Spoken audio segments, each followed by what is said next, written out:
Okay, so on in the plant, along with the C3 pathway and the C4 type of pathway, there actually also can be find we can find that there is actually a third pathway system that also exists, which is called the carcinolycian acid metabolism or the CAM pathway. Now this is actually it is mostly found in a certain group or family of the succulent types, the xerophyte type of plants, and there we will find that in the daytime and in the night time there are two different kind of like gases exchange is taking place in that particular plant, and in that particular way in that particular process we will find that it is like it can be seen somewhat similar to that of the C4 pathway, but uh, the fixation and everything is happening slightly differently. So let's see like what actually happens there during that entire process.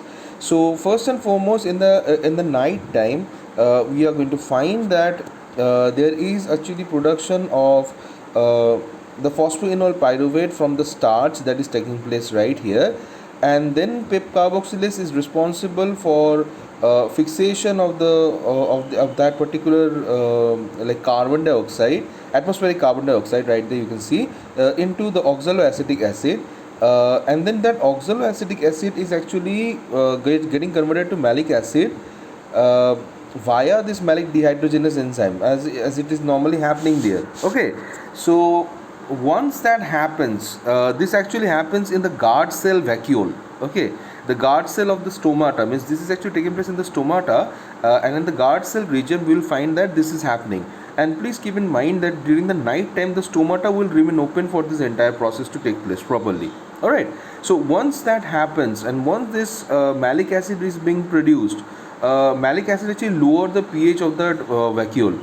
Now whenever this like large amount of this production of malic acid takes place, then finally this malic acid will get in like it is accumulated there in that vacuole. Okay, now this accumulated malic acid will now get converted into the like the rubisco. I mean, first and foremost, like it gets converted by the rubisco into pyruvic acid. Okay, now pyruvic acid is a triose phosphate, like no, so not triose phosphate, it's actually like it's a product from where we actually going to get like starch, means it's a reverse process is taking place in a way, and then pyruvic acid is like it is getting converted there into into starch.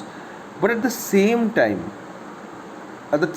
of formation of pyruvic acid, there is also like formation of the glyceraldehyde 3 phosphate is taking place in that thing, because we are going to see that at that particular point of time there is Kelvin cycle that is taking place. Okay, but this Kelvin cycle is occurring because of that malic acid which is getting converted to pyruvic acid.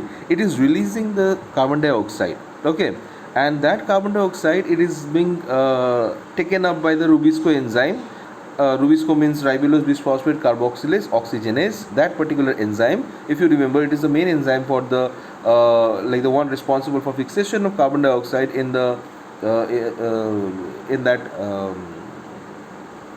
I mean in the Kelvin cycle or the C3 cycle. So this Kelvin cycle will now take place now, and again the starch is produced. So there are two ways the starch is being formed here. One, it's the normal Kelvin cycle process, and the second, it is a pyruvate that is being produced by the malic acid, means conversion of malic acid, right? So all this method is producing starch, and once the starch is produced, again that starch will be utilized by the plant itself. So it is like first and foremost the entire process of absorption of the carbon dioxide, it is taking place in a complete different time to that of the normal plant, because normal plant it is doing in the daytime, here it is being taking place in the night time. At night time only the CO2 is being absorbed and then is utilized. Okay, and mostly that absorption of the CO2 is actually happening in the form of carbonic acid or something like that, because it is not taking CO2 directly even. It is taking CO2, yes, but it is not even like absorbing it all the time in the direct form. It is mostly getting converted to carbonic acid, and then that carbonic acid is then utilized by the phosphonol pyruvate carboxylase enzyme. So this is actually a process which is slightly, or in a way much way, it is different, because the fixation of the CO2 is taking place at the night time rather than it is doing in the daytime, isn't it? Whereas in the normal photosynthetic pathway that we have studied about, the C3 or the C4 pathway, the CO2 absorption is taking place in the daytime mostly, and then finally it is being carried out at the night time for the final processing and all, isn't it? So it is slightly different. Now, whenever whenever this thing actually happens, there is definitely definitely this process slightly different to that of the C3 C4 pathway, yes. But actually, as I said previously, the C3 and the C4, well, you can see that C3 cycle is still there, isn't it? The Kelvin cycle is after all the C3 pathway. Now C3 pathway is involved in every single other process. Now the thing that we have to know about, that why the C3 or the C4 design is taking place, because this is in a small group of family of plant, in the xerophytic plant group only where we can find it, whereas the C3 and C4 is distributed throughout every single in a major way in maximum of the genera, maximum of the species. They are being segregated. The rest of the species, they are being segregated into either C3 or the C4 type of pathway, isn't it? So why this C4 has developed? Why the reason? What is the reason behind the development? So the main reason behind the development is because of a process known as photorespiration. Okay. See, what happens during normal Kelvin cycle is that the normal Kelvin cycle, it is taking up the CO2, and by the Rubisco enzyme it is being fixed into phosphoglyceric acid, and further from there the glucose and everything is formed. As you know, the pathway actually normally goes like that, right?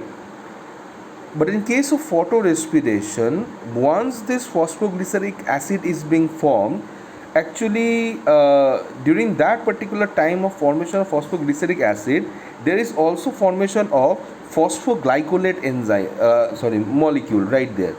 Okay, phosphoglycolate is phosphoglyceric acid is there formed. At the same time, there is phosphoglycolate that is formed, and this phosphoglycolate will enter a pathway known as the salvage pathway, where it release the CO2 out. Okay, it release CO2 out, and from there it will actually again produce phosphoglyceric acid.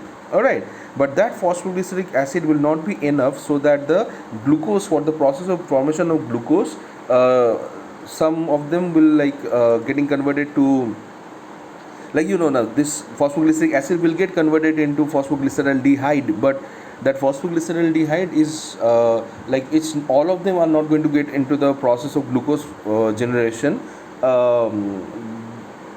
Maximum of them go back for regeneration of the RUBP, but here in this process none of them actually enter. In C3 pathway or the Kelvin cycle, we find some of them, part of them they are going for the regeneration, and part of them is actually getting converted for the process of glucose formation. Here in this case, all of them are actually going for the RUBP regeneration. Okay, though it will not be enough, but still it's going for the RUBP regeneration. So ultimately the CO2 that is actually entering in the process, it is lost. It is entering there definitely, but then it is lost right here by the salvage pathway. So this is the photorespiration step. Let me tell you how it actually happens here. So the photorespiration mainly takes place in three different organelle of the cell. All right, the first one is the chloroplast itself, the second one will be the peroxisome, and third is the mitochondria. Means everything is involved one after another. So what actually happens is, this is the normal process of the C3 pathway, right, which is supposed to happen. But once this is taking place, the oxygen and RUBP is also responsible for formation of this phosphoglycolate material. All right, this molecule, this phosphoglycolate, it is actually being formed. This is by utilizing oxygen there, and right there the Rubisco's oxygenase activity is actually working. If you remember, the name of the Rubisco enzyme is called ribulose bisphosphate carboxylase oxygenase. So the carboxylase type of that particular enzyme is the carboxylase activity of that enzyme is fixation of carbon dioxide to form that phosphoglycerate, isn't it? But the oxygenase part of the enzyme is actually responsible for production of phosphoglycolate, where it fixes the RUBP with the oxygen instead of carbon dioxide. It's oxygen fixation taking place there. And at that time, this phosphoglycolate then will be converted to glycolate, as it is mentioned, isn't it? It will be converted to glycolate. From glycolate, it gets converted, this glycolate molecule will get converted to glycine. It's an amino acid, and this glycine will now be this is glycine conversion is taking place in the peroxisome. This is a salvage pathway, we call it. Then from there, the glycine will be transported to the mitochondria, where it will release the carbon dioxide. It will be converted into serine, and while making serine, CO2 will be released. This serine will be sent back to the peroxisome molecule, peroxisome organelle. From there, glycerate will be formed, and that glycerate will now get converted into phosphoglycerate. So that way it will enter the process of the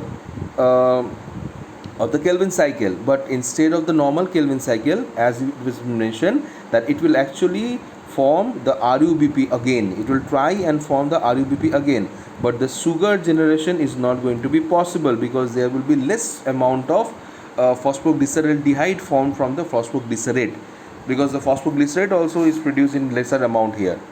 Okay, so it is not that it is not at all forming. It will be forming. Even sugar will be formed, but in a very, very low percentage. It is very low percentage that it will actually lead to formation of the sugar, very low percentage, whereas the maximum of it is actually going to get converted into RUBP only. Alright, so there is a large amount of waste of carbon dioxide taking place, and oxygen fixation is also taking place at the same time here, and that is actually leading to instead of the normal production of the sugar, it is not producing the sugar at all, like not in that particular amount, isn't it?